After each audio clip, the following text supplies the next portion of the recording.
Hello guys, welcome back to my channel. मैं निशा। आज मैं आप लोगों के लिए आई हूँ जो लोग भी कॉम्पिटिटिव एग्ज़ाम की तैयारी कर रहे हैं और हिंदी सब्जेक्ट की अच्छे से तैयारी करना चाहते हैं, तो उनके लिए मैं हिंदी की बुक सामान्य हिंदी आदित्य पब्लिकेशन की बुक जो है, जो सामान्य हिंदी की, उसके लिए मोस्ट इम्पॉर्टेंट उसमें PYQs भी दे रखे हैं जो एग्ज़ाम में पूछे जा चुके हैं हमारी परीक्षाओं में।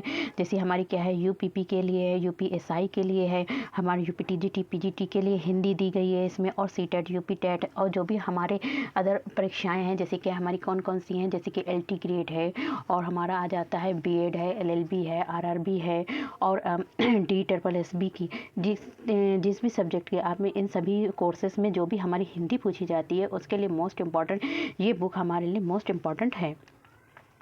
अगर आप लोग अगर इससे तैयारी करते हैं अपनी परीक्षाओं के लिए, इन सभी परीक्षाओं में से किसी भी परीक्षाओं की तैयारी करते हैं, तो आप लोग का 100% इसमें से सभी क्वेश्चंस आएंगे। तो अब चलिए स्टार्ट करते हैं। जिन लोगों ने इससे पहले की वीडियोस नहीं देखी, वो मेरे चैनल पर जाकर जो क्लास 1 है उसको देख सकते हैं, जिसमें मैंने आप लोगों को पढ़ाया था वर्णमाला एवं विराम चिन्ह। तो जिसमें हमने कंप्लीट अभी नहीं हो पाया है, तो उसमें आज हम पढ़ेंगे जो रह गया था, वर्णमाला और विराम चिन्ह का जो रह गया था, उसके आगे की क्लास करेंगे। तो चलिए स्टार्ट करते हैं।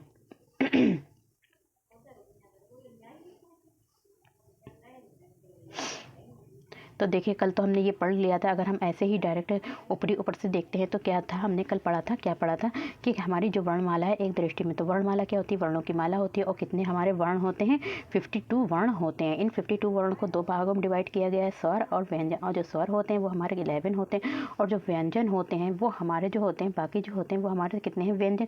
इसमें जो है कुल व्यंजन बताए गए हैं, तो वो 39 है, बाकी मूल व्यंजन हमारे 33 हैं, और स्पर्श व्यंजन 25 है। तो इस तरीके से मैंने कल ये क्लास को एक्सप्लेन कर दिया था। आगे की नेक्स्ट क्लास जो आज मैं क्लास ले रही हूँ, जो भी इसमें रह गया था वो मैं आज कराऊंगी। तो चलिए स्टार्ट करते हैं। तो कल मैंने यहाँ तक करा दिया था आपका कि उच्चारण के आधार पर स्वर के क्या होते हैं, 6 भेद होते हैं। क्या होते हैं? उच्चारणों के आधार पर स्वर के जो भेद होते हैं वो कितने होते हैं? 6 भेद होते हैं। एक तो कंठ स्वर, जो कंठ यानी कि गले से बोले जाते हैं, वो कौन से होते हैं? आ और छोटा आ और बड़ा आ। और तालव्य, जो तालु से बोले जाते हैं, वो क्या होते हैं? जो छोटी ई बड़ी ई। और जो हमारा क्या मूर्धन्य स्वर है, ये क्या हमारा है? ऋण। और ओष्ठ स्वर, जो ओष्ठ से बोले जाते हैं, ऊ छोटा ऊ बड़ा ऊ। और क्या है हमारा 5 जो बताया, कंठ और तालु। कंठ का यानी कि गले, और तालु से बोलने वाले कौन है? ए। कंठ स्वर कंठोष्ठ, यानी कंठ से और ओष्ठ से बोलने वाले स्वर कौन से हमारे? ओ। और कौन सा है? औ है। अब हम आगे की क्लास देखते हैं क्या है हमारा नेक्स्ट। तो आज हम पढ़ेंगे आयोग व ध्वनियाँ। तो क्या पढ़ेंगे? आयोग व ध्वनियाँ पढ़ेंगे। तो आयोग व वे ध्वनियाँ जिनका किसी वर्ण से योग नहीं होता है। तो ऐसी ध्वनियाँ, जैसे कि ध्वनि किसे बोलते हैं, हमने कल आपको बताया था ध्वनि क्या होती है। जैसे कि हमने बोला आ, तो ये हमारी एक ध्वनि कहलाएगी। पर अगर हम बोल देते हैं, यहीं पे लिख देते हैं आ, तो ये हमारा क्या कहलाएगा? एक वर्ण कहलाएगा। और इसी को जो हम बोलते हैं खाली, तो वो हमारी ध्वनि कहलाती है। अब हम यहाँ पे कहा गया कि आयोग व ध्वनियाँ। तो जो आयोग व ध्वनियाँ हैं, वे ध्वनियाँ जिनका किसी वर्ण से योग नहीं होता, यानी कि ऐसी जो है जिनका जो होता है किसी वर्ण के योग से मिलकर नहीं बनती हैं, तो उन्हें बोलते हैं आयोग व ध्वनियाँ। तो उन्हें क्या बोलते हैं? आयोग व ध्वनियाँ कहते हैं। ये निम्नलिखित 2 हैं, अंग और आहा। ये अंग जो और आहा है, इसमें कोई भी वर्ण मिलाकर नहीं बना है। जैसे कंपन, तो अंग जो होता है, इसमें जो होता है कंपन, और जैसे कि आहत का मतलब होता है पुनः, दोबारा पुनः। तो क्या होता है? कंपन, जैसे कंपन और पुनः है। जैसे अंग कंपन, तो कंपन में जो है काय की बिंदी लगी है, अंग की बिंदी लगी है। और पुनः में जो है क्या लिखा है? जो हमारा अनुस्वार है, और ये हमारा क्या है? विसर्ग है। तो क्या होता है? जो 2 बिंदियाँ होती है, इसे विसर्ग कहते हैं, और अनुस्वार क्या बोलते हैं? अंग। अब यहाँ पे हम लोग देखते हैं कि क्या है आयोग वाह। तो हमारा जो आयोग वाह दे रखा है, वो अंग और आहा क्या दे रखा है? अंग दे रखा है और आहा दे रखा है। अब यहाँ पे नाम क्या है, और इसको क्या बोलते हैं? अंग को बोलते हैं अनुस्वार, और आहा को बोलते हैं, क्या बोलते हैं? जो अनुस्वार, ऊपर जो बिंदी लगी, इसको अनुस्वार बोलते हैं, और जो इस तरीके के होते हैं उसे क्या बोलते हैं? विसर्ग बोलते हैं। अब उच्चारण स्थान, इसका जो उच्चारण स्थान होता है अंग और आहा का, तो जो अंग बोला जाता है अंग, तो ये नासिका से बोला जाता है। क्यों? नासिक से मतलब नाक से बोला जाता है, नासिका से बोला जाता है। और जो आहा है, ये क्या है हमारा? कंठ से बोला जाता है संस्कृत भाषा में। तो काकल्य तो कंठ से बोला जाता है। तो अंग जो है वो हमारा कहाँ से? नासिका से। अंग तो हम लोग बोलते हैं क्या है? अंगूर, तो हम क्या बोलते हैं? नाक से आवाज़ आती है। लेकिन क्या बोलते हैं जब आहा, तो हमारी क्या है? आहा। तो क्या है जब आहा बोलते हैं तो क्या आती? कंठ से आवाज़ आती है। घोषत्व जो होते हैं, सघोष और ये क्या है सघोष। तो ये हमारा घोषत्व क्या है, जो अंग है वो क्या है सघोष है, और आहा भी हमारा क्या है क्या है सघोष है। प्राणत्व, प्राणत्व क्या है अल्प प्राण, और ये क्या होता है अल्प प्राण। इसमें इसको बोलने में मतलब कम समय लगता है, लेकिन महाप्राण इसको बोलने में ज़्यादा समय लगता है। तो ये हमारा महाप्राण है जैसे अंग, और जब हम बोलेंगे आहा तो ज़्यादा समय लगता है। फिर ये आता है उच्चारण, और इसका जो उच्चारण है तो क्या होते हैं इसमें डा वा ड़ा ना मा, तो ये सब जो होते हैं जो भी हैं, तो उच्चारण जो होता है इनका इस तरीके का जो होता है वो कहाँ से होता है उच्चारण, ये जो होता है इसका जो होता है उच्चारण जो है जैसे डा वा ड़ा ना मा, तो ये हमारा अंग कहलाएगा। और आहा जो है आहा, तो ये हमारा क्या है अंग, और आहा तो ये हमारा आहा जो है वो क्या है हमारा महाप्राण है, और जो हमारा ये क्या है विसर्ग में आता है। तो चलिए नीचे पढ़ते हैं क्या है हमारा यहाँ पे अनुस्वार, क्या होता है अनुस्वार। तो जो अनुस्वार होता है वो ऊपर बिंदी लगी होती है। अनुस्वार, जब किसी वर्ण का उच्चारण करते समय हवा केवल नाक से निकलती है। कह रहे हैं कि जब किसी वर्ण का उच्चारण करते हैं, यानी हम किसी वर्ण को बोलते हैं, तो वो करते समय हवा जो हमारी एयर है, हवा कहाँ से निकलती है नाक से, नाक से निकलती, तब उसे प्रकट करने के लिए शिरोरेखा के ऊपर बिंदु का चिन्ह लगाया जाता है, जैसे कि अंगूर, या फिर लिखा है यहाँ पे अंग, ठीक है अंग। तो क्या है अंग, जब किसी वर्ण का उच्चारण करते समय, अब हम अंग का उच्चारण कर रहे हैं तो हवा जो है नाक से निकलती है अंग, तो हवा जो है जब आप लोग बोलेंगे तो उसको कहाँ से निकलेगी नाक से निकलती है। तब उसे प्रकट करने के लिए शिरा रेखा के ऊपर, तो हम क्या करते हैं उसके ऊपर क्या लिख देते हैं एक बिंदु लगा का चिन्ह लगाया जाता है, इसे ही अनुस्वार कहते हैं। कैसे कहते हैं, जैसे कि हमारा यहाँ पे लिखा है अंग, तो अंग तो हमारा क्या है यहाँ पे एक बिंदु लगा दी तो क्या कहते हैं इसे अनुस्वार कहते हैं। जैसे यहाँ पे लिखा है बंदर, क्या लिखा है हमारा बंदर, तो ये क्या है हमारा अनुस्वार लगा है। क्या लिखा है कंधा, तो अनुस्वार लगा है। संग, इसमें भी अनुस्वार लगा है। लंगर, तो इसमें भी हमारा क्या लगा है अनुस्वार लगा है। पंचम वर्ण के स्थान पर अनुस्वार का प्रयोग बिंदु के रूप में किया जाता है। यानी पंचम वर्ण क्या होता है, तो पंचम वर्ण, तो हमारा पंचम वर्ण के स्थान पर, पंचम वर्ण जो पंचम वर्ण होता है उसके स्थान पर अनुस्वार का प्रयोग बिंदु के रूप में किया जाता है।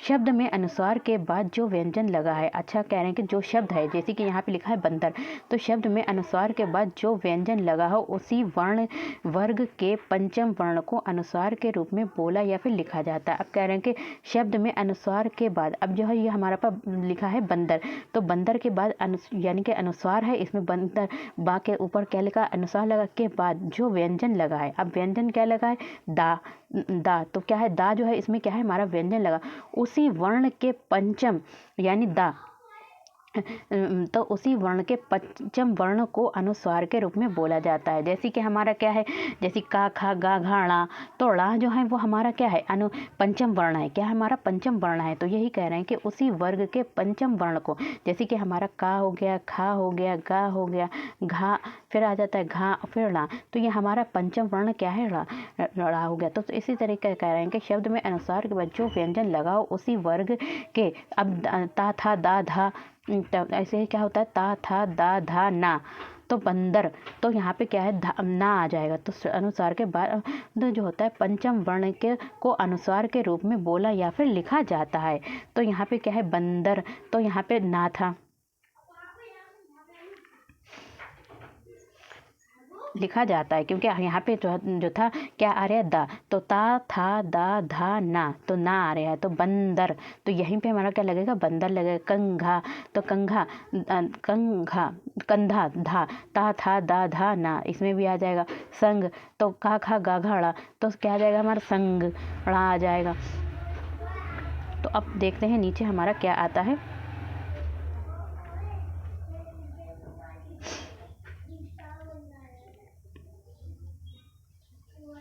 फिर आता है हमारा, इसके बाद देखते हैं शब्द के अनुस्वार के बाद जो व्यंजन लगा। अब कह रहे हैं कि शब्द के अनुस्वार के बाद, अब के जो हमारा अनुस्वार था उसके बाद जो व्यंजन लगा हो उसी वर्ग के पंचम वर्ण के अनुस्वार को रूप में बोला जाता है। जैसे कि का वर्ग है, यहाँ पे जो का वर्ग है का खा गा घड़ा, तो गंगा, तो यहाँ पे क्या आ गया का वर्ग में कौन से होते हैं का होता है, खा होता है, गा होता है, घा फिर आता है ड़ा, तो का खा गा घड़ा, तो ये हमारा क्या है तो का वर्ग में गंगा, तो यहाँ पे क्या आएगा ड़ा, तो ड़ा जो है वो अनुस्वार का काम करेगा।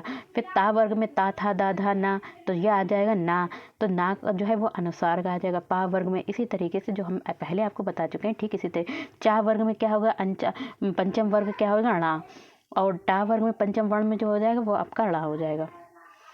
फिर देखते हैं अनुनासिक क्या है, हमारा अनुनासिक है। अनुनासिक जो चंद्रमा की बिंदी होती है क्या होती है, अनुनासिक बोलते हैं। देखिए अनुस्वार था, विसर्ग, देखिए जो ऊपर बिंदी लगती है तो उनसे क्या कहते हैं, अनुस्वार क्या कहते हैं, अनुस्वार कहते हैं, अभी ऊपर पढ़ रहे थे। फिर क्या कहते हैं, विसर्ग। तो इस तरीके से जो बिंदियां लगी होती हैं, जैसे पुनः, तो पुनः, तो यह विसर्ग हो जाता। अब पढ़ते हैं अनुनासिक। अनुनासिक जो है वो हमारा क्या है, चंद्रमा की बिंदी होती है। जो अनुनासिक जब किसी वर्ण का उच्चारण करते समय हवा नाक और मुख दोनों से निकलती है। देखिए अनुस्वार में जो थी हवा जो थी वो हमारी कहाँ से निकल रही थी, अनुस्वार में हमारी हवा नाक से निकल रही थी। कहाँ से निकल रही थी, नाक से निकल रही थी। लेकिन जो अनुनासिक है उसमें जो है नाक और मुँह दोनों से निकलती। किससे निकलती, नाक और मुँह दोनों से निकलती है। तब उस वर्ण के ऊपर चंद्रबिंदी लगाई जाती है। कैसे, क्या लगाई जाती है, चंद्रबिंदी लगाई जाती है। इसे ही अनुनासिक कहते हैं। अब आपको पता चल गया होगा कि अनुस्वार किसे कहते हैं। अनुस्वार किसे उसे कहते हैं जिसमें जो होती है, जब हम कोई भी वर्ण को बोलते हैं, ठीक है, व्यंजन को बोलते हैं, तो जो हवा जो है वो हमारे किससे निकलती है, नाक से निकलती है। लेकिन जो होती है अनुनासिक में जो है, जो हवा जब हम उसका उच्चारण करते हैं किसी वर्ण का, तो उसमें जो हवा निकलती है वो नाक से भी निकलती है और हमारे किससे निकलती है, एक तो नाक से भी निकलती है और दूसरी हमारे मुँह से भी निकलती है। तो उस वर्ण के ऊपर हम क्या लगाते हैं, चंद्रबिंदी लगाते हैं। क्या लगाते हैं, चंद्रबिंदी लगाया जाता है। इसे क्या कहते हैं, इसे ही अनुनासिक कहते हैं। जैसे पंखुड़ी, तो पंखुड़ी, पंखुड़ी तो पहले आता है हमारे पंख, तो हमारी नाक से निकले, फिर खुड़ी, पंखुड़ी। तांगा, लहंगा, धसना, धसना, हंसी, तो ये सब में काय में लगी है, अनुनासिक लगा है। तो आप लोगों को समझ में आ गया कि अनुस्वार क्या है और अनुनासिक क्या है। अनुस्वार जो होता है वो ऊपर बिंदी लगती है और चंद्रमा के अंदर जो बिंदी लगती है वो हमारी अनुनासिक कहलाती है। अब इसको देखते हैं कि जब शिरा रेखा के ऊपर कोई मात्रा ना हो, कह रहे हैं कि जब शिरा रेखा के ऊपर ये जो रेखा है, शिरा रेखा, उसके ऊपर कोई मात्रा ना हो, तब चंद्रबिंदी का प्रयोग किया जाता है। यानी कि जो हमारा आ लिखा है, ठीक है, तो इसके ऊपर कोई भी मात्रा ना हो, उसके ऊपर क्या लगाएंगे हम, चंद्रमा की बिंदी लगाते हैं। अन्यथा बिंदु नहीं तो अनुस्वार का प्रयोग होता है। तो क्या लगाते हैं, अनुस्वार का प्रयोग यहीं, जैसे कि यहीं, तो यहीं क्या लगाए, इसमें हमारा अनुस्वार लगाए और कहाँ में हमारा कहाँ लगा है, ये हमारा जो है अनुनासिक लगाए। क्या लगाए, अनुनासिक लगाए। कहीं, कहीं में हमारा क्या है, ये अनुस्वार है और इसी तरीके से कहाँ जो है वो हमारा क्या है, अनुनासिक है, अनुसार। फिर आते हैं विसर्ग। अभी आप लोगों ने क्या क्या पढ़ा, अनुसार जो लगता है वो आपके कहाँ लगता है, वो ऊपर लगता है, ठीक है, जो सिर्फ बिंदी होती है, जैसे अंगूर है और तुम्हारा बंदर है, तो ऊपर जो पढ़ा था क्या था, जो हमारे, तो ये हमारा अनुसार हो गया। तो ये हमारे क्या हैं, ये सब हमारे अनुसार हो गए। फिर आता है अनुसार और अनुनासिक, जो चंद्रमा की बिंदी लगती है तो उन्हें अनुनासिक बोलते हैं। फिर आता है विसर्ग। अब हम बात करते हैं यहाँ पे विसर्ग। तो विसर्ग क्या होता है, विसर्ग, तो इस ध्वनि का उच्चारण हा के समान होता है। क्या होता है, पुनः, यानी कि हम लोग जब बोलते हैं पुनः, तो हा के समान होता है इस उच्चारण का। ये स्वर नहीं है, ये तो क्या है, ये कह रहे हैं कि ये स्वर नहीं है, ये हमारा हा जो है वो हमारा क्या है, व्यंजन है। क्या है, हमारा व्यंजन है।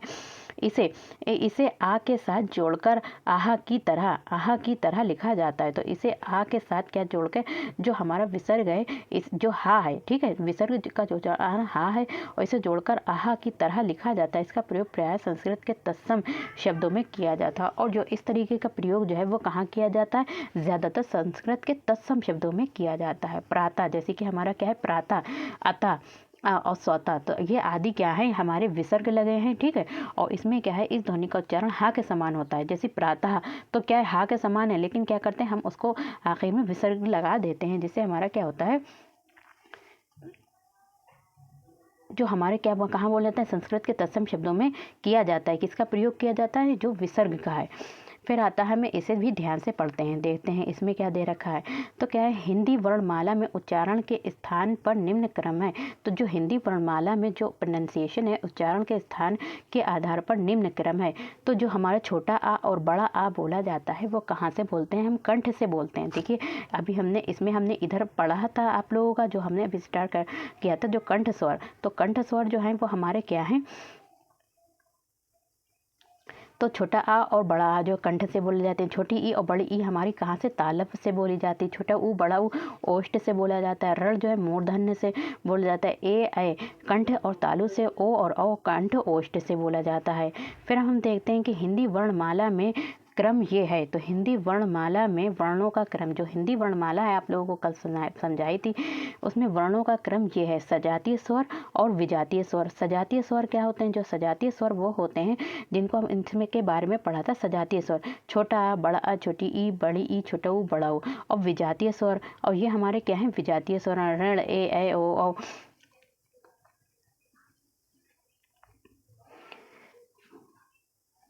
फिर अब हम पढ़ते हैं कि संदर्भ स्वरों के संदर्भ में विशेष तथ्य विशेषताएं। तो इनका देखते हैं। तो यहाँ पे कह रहे हैं कि स्वर स्वतः उच्चारित होते हैं। स्वर जो होते हैं क्या होते हैं? वो अपने आप उच्चारित होते हैं। इसमें किसी भी दूसरे वर्ण के लेने की सहायता नहीं होती। इनका उच्चारण अन्य किसी ध्वनि की सहायता से नहीं करना पड़ता है। स्वर जो होते हैं वो अपने आप ही उच्चारित हो जाते हैं, जैसे कि छोटा, बड़ा, छोटी, बड़ी।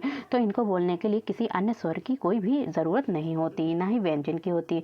अब आता है ऋण का प्रयोग केवल तत्सम शब्दों में होता है। जो हमारा ऋण है, इनका प्रयोग जो होता है वो काय में होता है? तत्सम शब्दों में होता है। अतः इसे तत्सम स्वर कहते हैं। किसे कहते हैं? तत्सम स्वर कहते हैं। तो जो देखिए, जो स्वर हैं वो अपने आप स्वतः उच्चारित हो जाते हैं। इनके लिए किसी अन्य वर्ण की सहायता नहीं होती। जो ऋण का प्रयोग है, उनका ऋण का प्रयोग जो होता है तत्सम शब्दों में होता है। अतः इसे तत्सम स्वर कहते हैं। तो ऋण को क्या बोलते हैं? तत्सम स्वर कहते हैं। जो हमारा आ है, ये भी हम पढ़ चुके हैं। इसमें ये अंग्रेजी से हिंदी में आया है। ये कहाँ से आया? जो आ है वो कहाँ से? अंग्रेजी से आया है। हिंदी में कहाँ से आया? जैसे हम लोग लिखते हैं डॉक्टर, तो हम क्या लिखते हैं? डॉक्टर। तो डॉक्टर लिखते हैं तो कैसे? तो इसको अंग्रेजी से हिंदी में आया तथा ग्रहण कर लिया गया है। अतः इसे आगत या फिर ग्रहित स्वर कहते हैं। तो किसे कहते हैं? देखिए, जो अब हम बात करते हैं जो स्वर हैं तो वो अपने आप स्वतः उच्चारित हो जाते हैं। ऋण का प्रयोग जो होता है वो हमारे तत्सम शब्दों में होता है। किसमें होता है? तत्सम शब्दों में होता है जो ऋण का प्रयोग है। तो ऋण का प्रयोग जो होता है हमारा तत्सम शब्दों में होता है। अब हम देखते हैं कि जो आ है वो कहाँ है? तो आगत या फिर ग्रहित स्वर कहते हैं। इसे क्या बोलते हैं? जो आ को क्या कहते हैं? देखिए, ऋण का प्रयोग जो होता है वो तत्सम शब्दों में होता है, स्वतः उच्चारित होते हैं स्वर।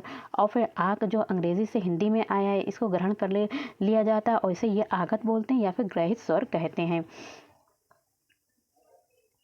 फिर अब हम देखते हैं स्वरों के उच्चारण में जो स्वर बोलते हैं, जैसे छोटा, बड़ा, छोटी, बड़े, इसके उच्चारण में श्वास की मात्रा कम लगती है। इसमें जो होती है श्वास यानी कि जो सांस होती है उसकी मात्रा कम लगती है। अतः सभी स्वर जो होते हैं वो अल्प प्राण होते हैं, यानी कम समय में, यानी कि कम सांस लगती है, तो इसमें अल्प प्राण कहते हैं। स्वरों का उच्चारण करते समय स्वर तंत्रियों में कंपन होता है। जब हम क्या करते हैं? स्वर का उच्चारण, छोटा आ, बड़ा, छोटी, छोटा ऊ, बड़ा ऊ, इन सबको उच्चारित करते हैं तो उसमें जो स्वर तंत्रियाँ होती हैं, तंत्रियों में कंपन होता है। कहाँ होता है? जो स्वर तंत्रियाँ हैं, जैसे कि हमारा कंठ है, तालु है, मूर्धन्य है, तो इसमें क्या होते हैं? कंपन होता है। सभी स्वर घोष और सघोष होते हैं। और जितने भी स्वर हैं, छोटा आ से लेके आह तक जो भी हमारे स्वर हैं, या फिर हमारे कितने 13 भी बोलते हैं स्वर, अगर हम आंग और आह को मिला देते हैं, वैसे हमारे 11 स्वर होते हैं, तो वो घोष भी होते हैं और सघोष भी होते हैं। फिर आता है स्वर ध्वनियों के अंतर्गत कोई भी ध्वनि दंत ध्वनि नहीं है। कहने के जो हमारे ता, था, दा, धा, तो ये हमारी क्या है? दंत ध्वनि है, जो हम दांत से बोलते हैं। लेकिन कह रहे हैं कि जो स्वर होती हैं, ध्वनियाँ होती हैं, ऐसा कोई भी स्वर नहीं है, वर्ण नहीं है जो हमारे दांत से बोला जाए। फिर आता है हमारा क्या? आयोग वाह ध्वनियों का प्रयोग मुख्यतः तत्सम शब्दों में होता है। और जो आयोग वाह है, अंग और आहा है, जो हमारा अंग और आहा जो है वो आयोग वाह है, इनका प्रयोग जो होता है मुख्यतः किसमें होता है? तत्सम शब्दों में होता है। विसर्ग हमेशा तत्सम होता है, और जो विसर्ग होता है, जो विसर्ग लगता है, वो क्या होता है? हमेशा तत्सम होता है।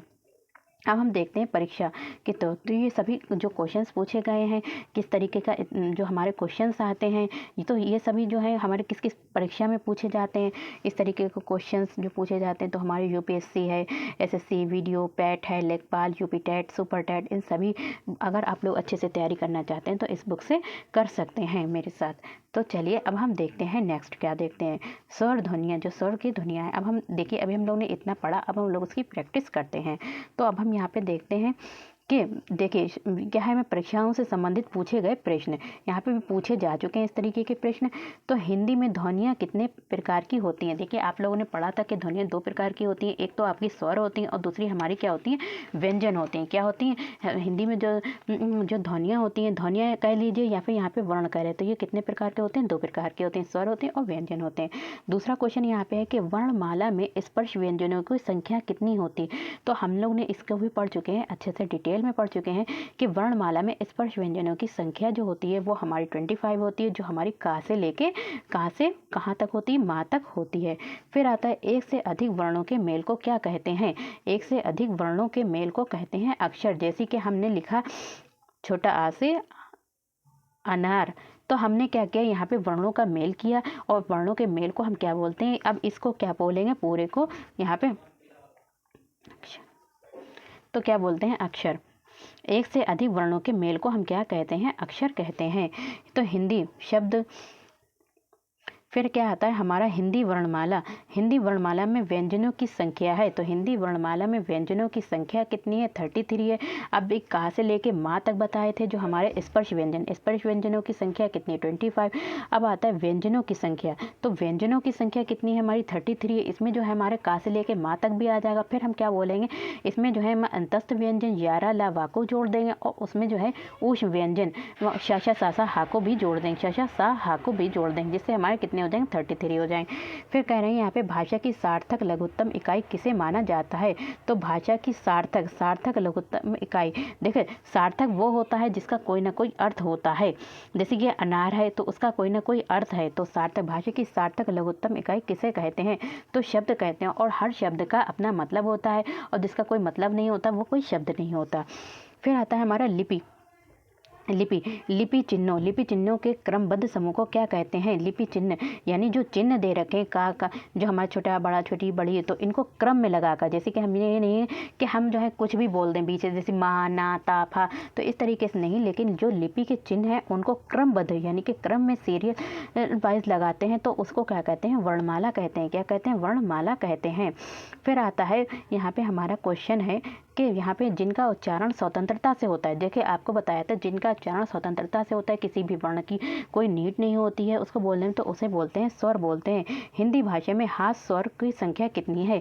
तो हाथ स्वर जो हमारे हैं कौन से हैं? वो हमारे कौन से जो हाथ स्वर बताए थे और आपको दीर्घ स्वर बताए थे। देखिए जो स्वर थे वो दो प्रकार के थे, हाथ स्वर और दीर्घ स्वर। जो हाथ स्वर थे वो हमारे कितने, जो हाथ स्वर थे वो हमारे 4 थे और जो दीर्घ स्वर थे वो हमारे कितने थे? 7 थे। तो हाथ स्वर में आ जाता है छोटा आ छोटी छोटा और ऋण आ जाता है। कौन सा आता है? छोटा छोटी छोटा ऋण आता है। दीर्घ स्वर कौन सा है? तो दीर्घ स्वर जो भी हमारे क्या है, बड़ा आ, बड़ी ई, बड़ा ऊ, ए ओ, तो ये हमारे क्या है? दीर्घ स्वर हैं। दीर्घ स्वर बड़ी ई भी हमारा क्या है? दीर्घ स्वर है। और अगर हमारा पूछे हाथ स्वर, तो छोटा आ जो हाथ स्वर में आ जाएगा हमारा, अगर बात करें तो इसमें हाथ स्वर में हमारा आ जाते हैं 4 आते हैं, छोटा आ, छोटी ई, छोटा ऊ और हमारा आ जाता है ऋण। तो ये सब हाथ स्वर है, बाकी सब हमारे क्या है? दीर्घ स्वर। फिर आता है कौन सा मूल दीर्घ स्वर है? तो मूल दीर्घ स्वर कौन सा है? तो मूल दीर्घ स्वर जो है वो कौन से है? हमारा बड़ा आ, बड़ी ई, बड़ा ऊ।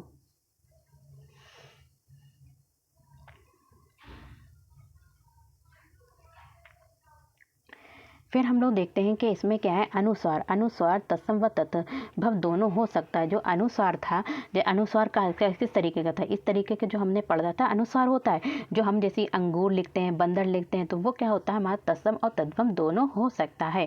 छोटी ई, बड़ी ई एवं ऋण स्त्रीलिंग वर्ण है। ये क्या है? छोटी ई, बड़ी ई और ऋण जो है वो क्या है? स्त्रीलिंग वर्ण है। ये कौन से? पुरुषलिंग नहीं, पुल्लिंग नहीं, बल्कि हमारे क्या है? स्त्रीलिंग वर्ण है।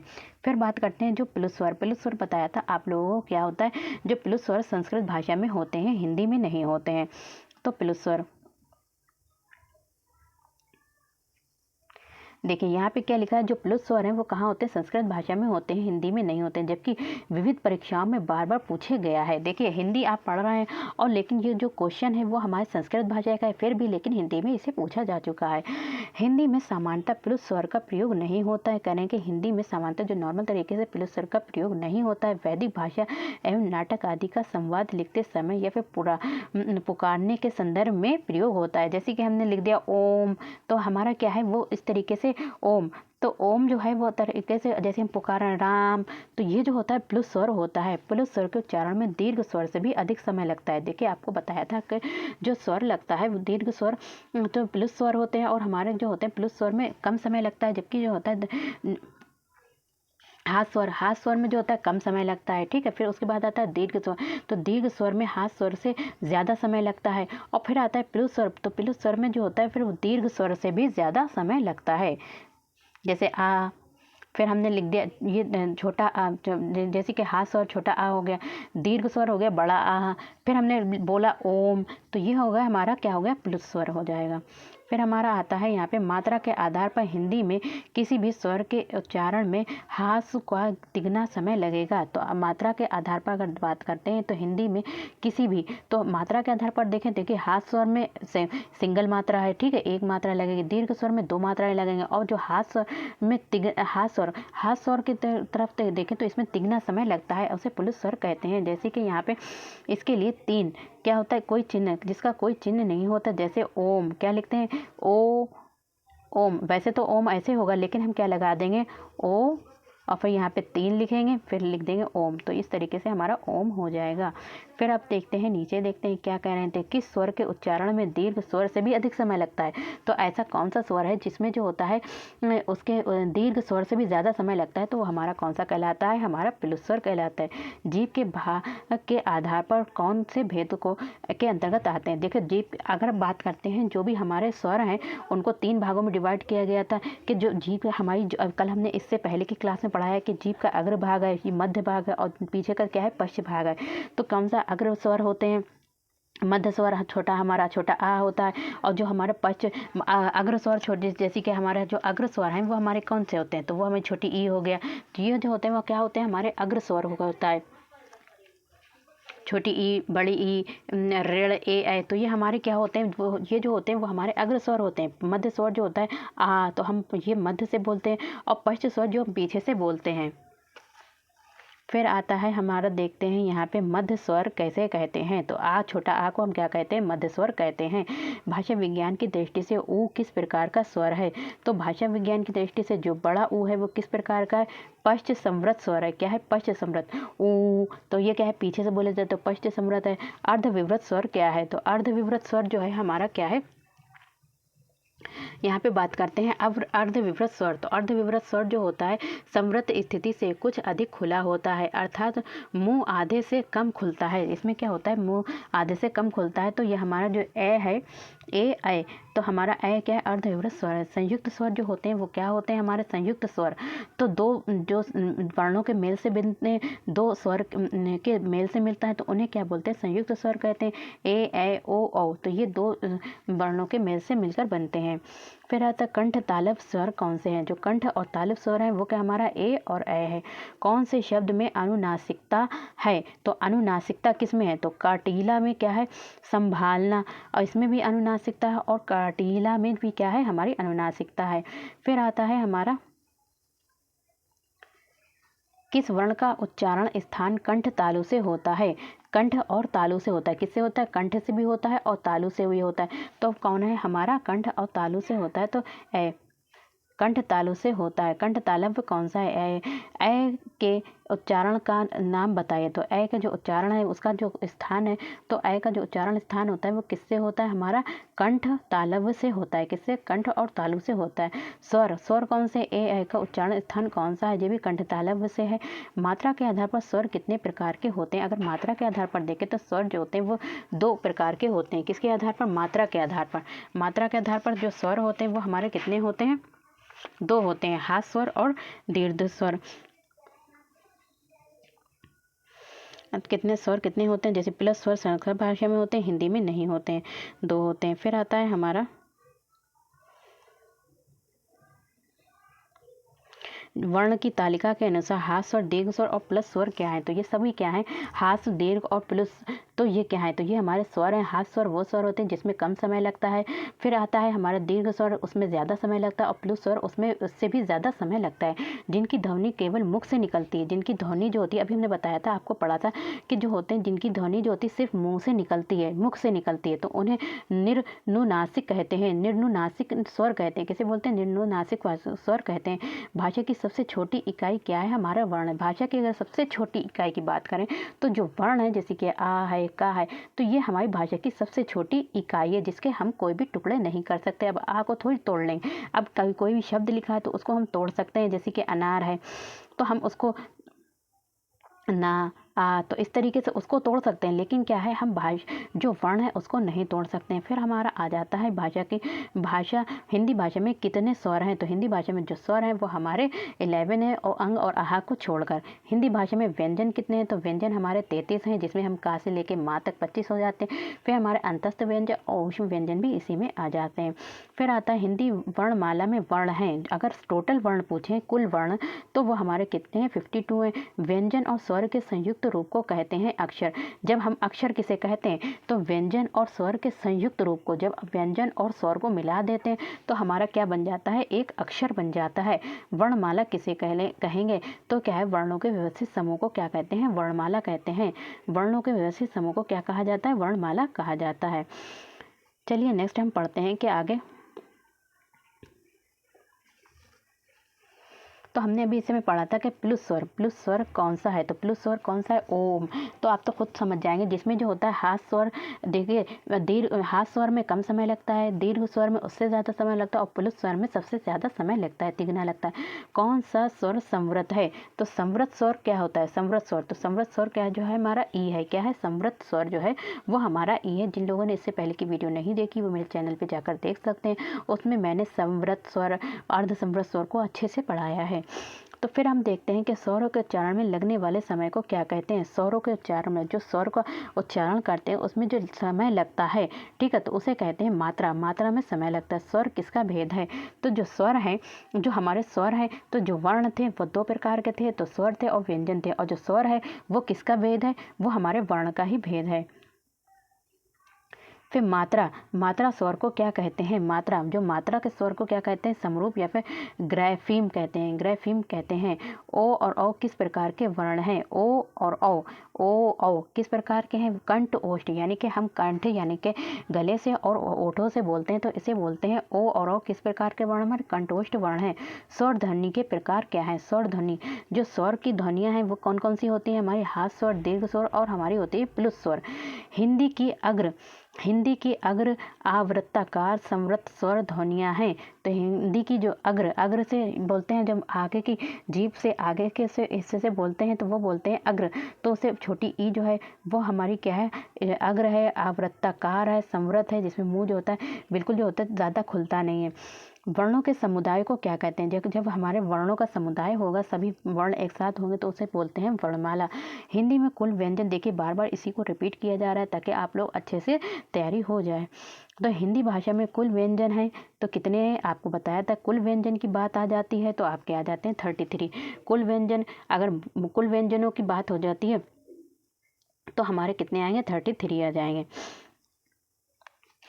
शब्द की सबसे छोटी इकाई क्या कहलाती है, शब्द की सबसे छोटी इकाई क्या कहलाती है, जो शब्द होता है बना हुआ, जैसे यहाँ पे लिखा है इकाई, तो यहाँ पे इकाई लिखा है, तो इसमें जो होता है शब्द है तो इसकी सबसे छोटी इकाई हमारी क्या है, वर्ण है, जिसके हम उसके टुकड़े नहीं कर सकते हैं। ए और ए का उच्चारण स्थान क्या है, हमारा कंठ और तालव्य। क्या है, कंठ और तालव्य। आप लोगों का यहाँ पर जो आप लोगों का टॉपिक था जो हम पढ़ रहे थे, यहाँ पे अभी तक हम स्वर के बारे में पढ़ रहे थे और इसको स्वर को अच्छे से हमने पढ़ लिया है।